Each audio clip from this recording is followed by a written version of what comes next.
Last video, I said I would be making a tutorial on the technique I figured out for freehand creasing.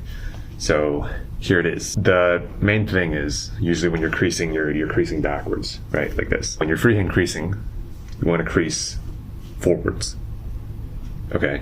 Because that way you can see where you're going, and it's actually really easy to just eyeball it and maintain a consistent distance from the edge if you're even like just reasonably good at drawing, like on paper. Okay, so let's give this a go.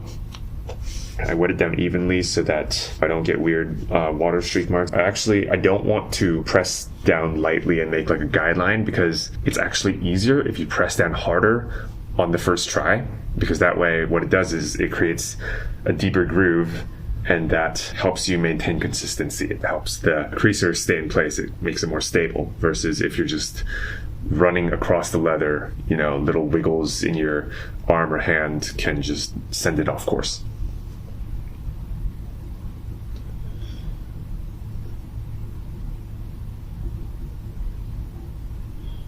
Oh, and you can lift it every once in a while to make sure you're still maintaining the same distance from the edge, just to remind yourself what that looks like so you can eyeball it better as you move on.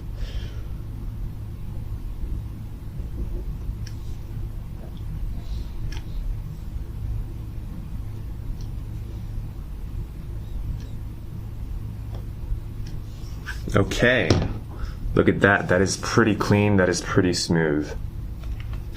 And then after you go through it once, I recommend going through it a few more times just to smooth it out and make everything nice and consistent.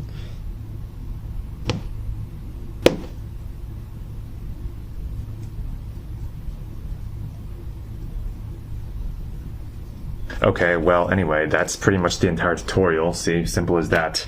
I'll just be finishing up this piece, and I will see you in the next video.